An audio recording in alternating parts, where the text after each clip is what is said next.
A pleasure to meet y'all at last, and here we are with Nerf Secrets Revealed Aftersought Part 2. And well, if you're wondering what the next piece of mind is, well, it's something that we got quite recently. This is the Zombie Driller. Yeah, for some odd reason, Nerf decided to stop with the Zombie Strike line, and post 2020, they did come around to eventually giving us more of these type of blasters, but instead just dropped the strike from the name and just simply called it Zombie. Yeah, quite a way to simplify things up. But in a way, it does feel right to bring back the Zombie Strike line regardless of what it's truly known as.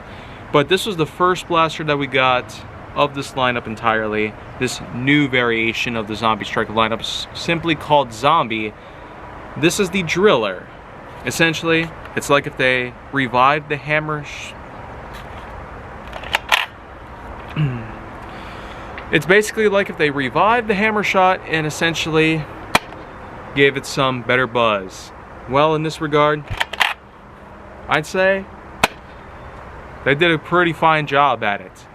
But in this case, there are a few things that I might as well say at this point. The first major thing is that it has dart storage underneath the grip, which I'm not necessarily fond of.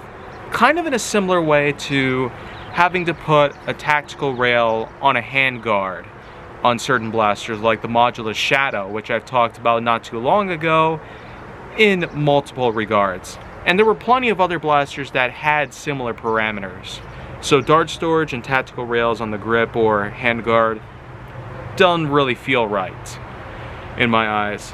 But attack rail on top, as this did come with its own small scope attachment, which I don't have with me at the moment. And as for this, well, it's unfortunately attached. It's sort of like the kind of bottle silencer that they would utilize in certain apocalyptic scenarios, like The Last of Us Part 2, which does help, knowing the fact that silencers are indeed necessary for blocking out the sound of the gunfire at hand.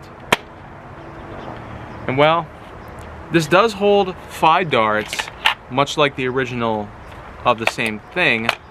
The Hammer Shot and Driller both have a 5 dart capacity, and well, as you can see right here, it's simply hammer action. But unlike with other hammer related blasters, when you pull it back, it automatically retracts. Pretty much like that. Spring fed, so that way it gives us a good feel of things, but it also feels pretty tight, knowing how powerful the spring is, as I was able to get these darts to fire a considerable distance.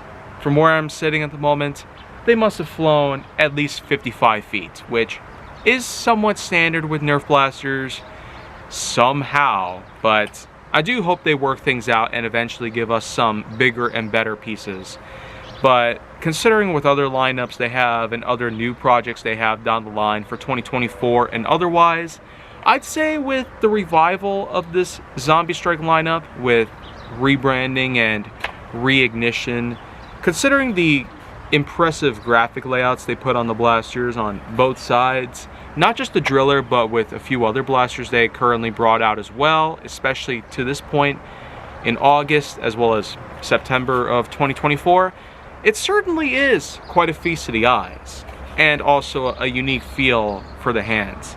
Simply because the type of texture that's imprinted on here does give it a unique dye sort of feel to it with the plastic itself.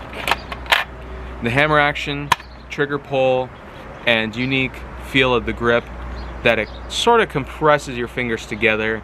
I guess on my end, it does alright for what it is. They certainly made it appropriate enough for me to hold on to without feeling discomforted. Yet at the same time, I feel like that with some things, they probably should never change. And it was nice of them to bring back the lineup, but in this case, having a startup that feels like a rehash / rebuild over the Hammer Shot that originally started it all, not just with the Zombie Strike line as a whole, but also with hammer blasters entirely. With this, while it does have a great feel to it, it ultimately just doesn't quite have that unique feeling that we get with hammer relative blasters in general. So it's kind of hard for me to basically put this together in a formal context. But overall, the driller does somewhat average. Even by range standards, 55 feet from a sitting position compared to, well, I probably will have to wait until the next time I do distance gauge before I can truly put this up to a good test relating to range and performance. So I'm sure one day I'll have distance gauge back up and running, but at the moment I'm still rather busy with other stuff. Anyways though, it's time that we move on to what I consider the pièce de résistance of all of these videos, and that of course is invisible integration. So what I'm gonna do is put a couple of these in here, and well, let's just see what we get here.